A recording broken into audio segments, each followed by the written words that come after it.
Assalamualaikum warahmatullahi wabarakatuh. Alhamdulillahil azizil ghafur alladzi ja'ala fil islamil khanifil huda wan nur. Allahumma salli ala sayyidina Muhammadin khatimil anbiya'i wal mursalin wa ala alihi wat tabiyyina wa ashabil akhyari ajma'in. Amma ba'du. Jamaah yang dirahmati Allah, segala puji kita panjatkan kepada Allah Subhanahu wa ta'ala.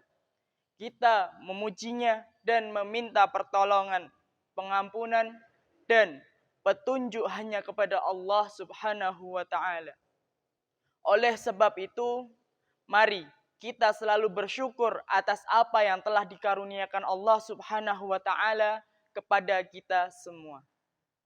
Selanjutnya, semoga rahmat dan keselamatan senantiasa tercurah limpah kepada junjungan kita, Nabi agung kita, uswatun hasanah kita, Nabiullah Muhammad sallallahu alaihi wasallam, beserta keluarga, para sahabat, tabi'in, tabi'ut tabi'in, dan para ulama semuanya. Kita senantiasa mengharap-harapkan syafaatnya kelak di yaumul akhir. Jamaah yang dirahmati Allah Subhanahu wa ta'ala, adakah kasih sayang yang melebihi kasih sayangnya ibu kepada anak? Seperti kasih sayang yang tak mengharapkan kembali, bagaikan sang surya yang selalu menyinari dunia. Sayyidina Umar bin Khattab mengisahkan Rasulullah sallallahu alaihi wasallam kedatangan rombongan tawanan perang. Di tengah-tengah rombongan itu ada seorang ibu yang sedang mencari bayinya.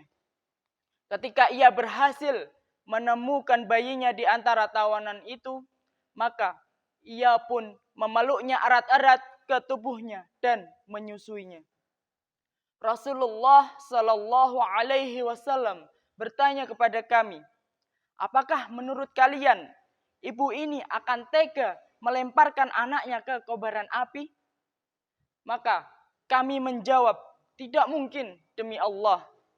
Sementara ia sanggup untuk mencegah bayinya terlempar ke dalamnya.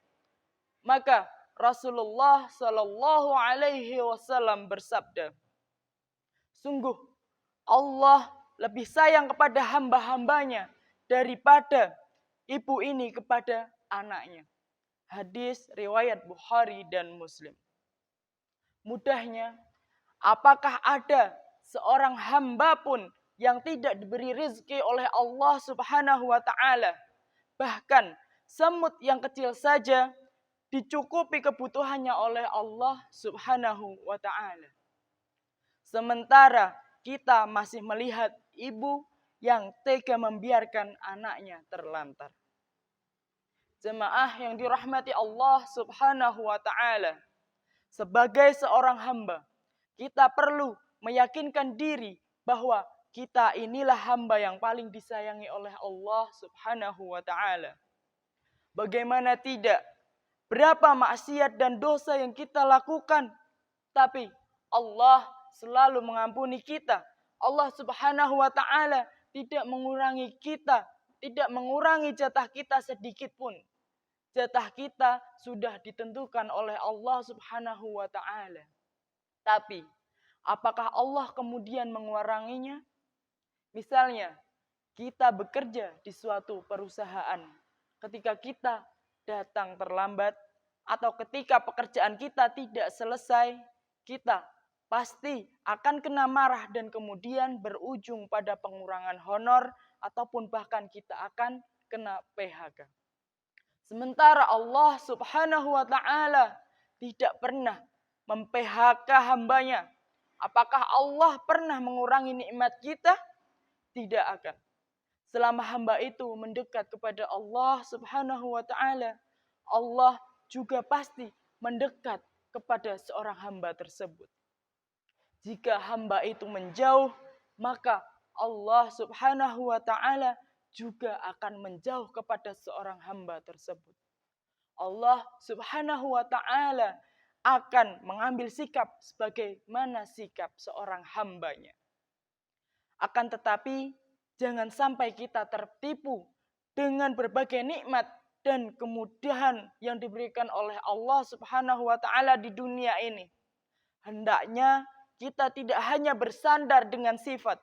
Allah sangat sayang kepada hambanya yang menyebabkan kita lupa dan lalai bahwa Allah Subhanahu wa taala juga memiliki azab yang besar dan begitu pedih.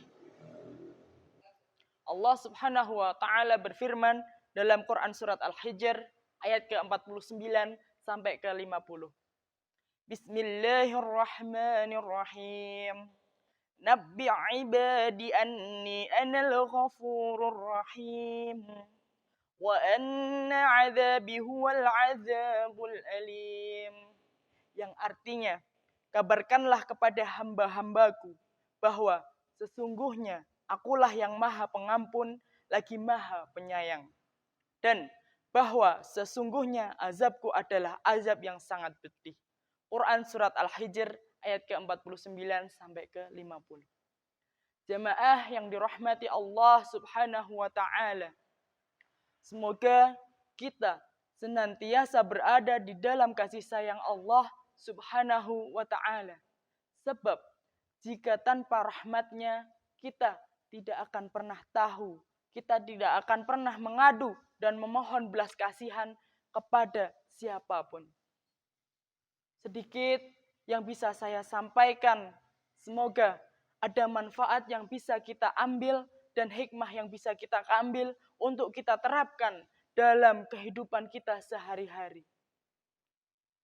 Terima kasih. Wassalamualaikum warahmatullahi wabarakatuh.